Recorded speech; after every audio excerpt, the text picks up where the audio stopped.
Francisco Franco, born on December 4, 1892, in the naval town of Ferrol in Galicia, northwestern Spain, was the son of a naval officer and came from a military family, although his relationship with his father was distant and strained.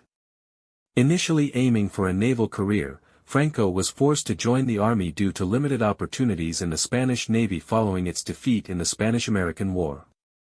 He entered the infantry academy in Toledo at the age of 14 and was soon posted to Spanish Morocco, where he gained rapid promotions due to his courage, discipline, and harsh command style. His experiences in the brutal colonial campaigns of the Rif War, where Spanish forces fought Berber tribes, deeply shaped his authoritarian worldview and disdain for political liberalism. By 1926, at the age of 33, Franco became the youngest general in Europe. During the dictatorship of Miguel Primo de Rivera, 1923–1930, Franco remained loyal to the regime and distanced himself from political debate, cultivating a reputation as a professional soldier. In 1934, he gained national attention for his role in crushing the leftist miners' uprising in Asturias with extreme force, which further marked him as a staunch opponent of socialism and regional autonomy. When the Second Republic was proclaimed in 1931, Franco was uneasy with its secular and reformist policies, including military reductions, land redistribution, and the weakening of the Catholic Church's influence.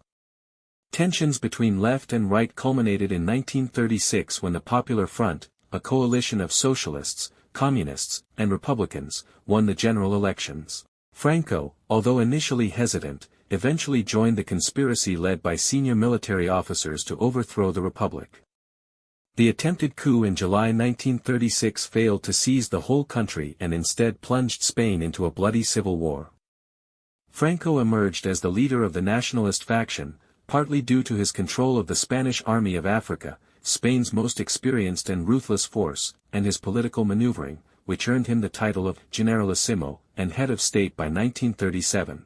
With significant support from Adolf Hitler and Benito Mussolini, who provided aircraft, weapons, and troops, Franco's forces gradually gained the upper hand.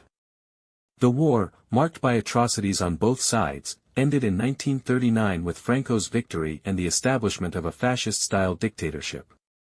Franco's regime was characterized by a mix of military authoritarianism, Catholic fundamentalism, and Spanish nationalism.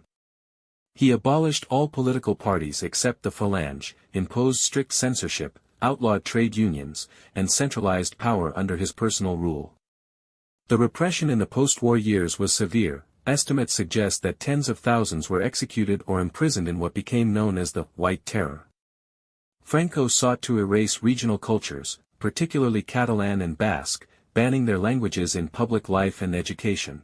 Although he initially leaned ideologically toward the Axis powers, he declared Spain's neutrality in World War II, later shifting to non-belligerency, while still providing logistical and intelligence support to Nazi Germany and allowing Spanish volunteers, the Blue Division, to fight alongside German forces on the Eastern Front. After the Axis defeat, Franco's regime was internationally isolated, condemned by the United Nations, and excluded from the Marshall Plan. However, with the onset of the Cold War, Western attitudes shifted due to his strong anti-communism. In 1953, Spain signed the Pact of Madrid with the United States, receiving economic aid and military bases in exchange for strategic cooperation. This marked the beginning of Spain's gradual reintegration into the Western Bloc.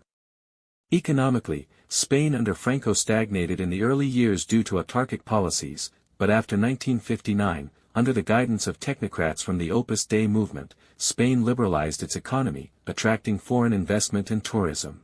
This period of rapid industrialization and modernization, known as the Spanish Miracle, drastically improved living standards and helped reduce social unrest, although political repression remained firm.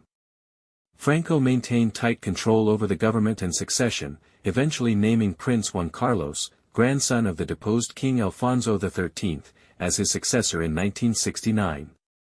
Franco believed Juan Carlos would preserve the dictatorship after his death. However, when Franco died on November 20, 1975, after a long illness, Juan Carlos surprised many by initiating a peaceful transition to democracy.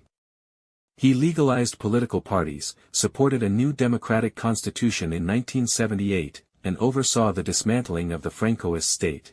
Franco's long rule left deep scars in Spanish society, while some continue to regard him as a stabilizing force who prevented a communist takeover. Many others remember him as a repressive dictator responsible for civil war, mass executions, cultural suppression, and decades of authoritarian rule that delayed Spain's political and social modernization.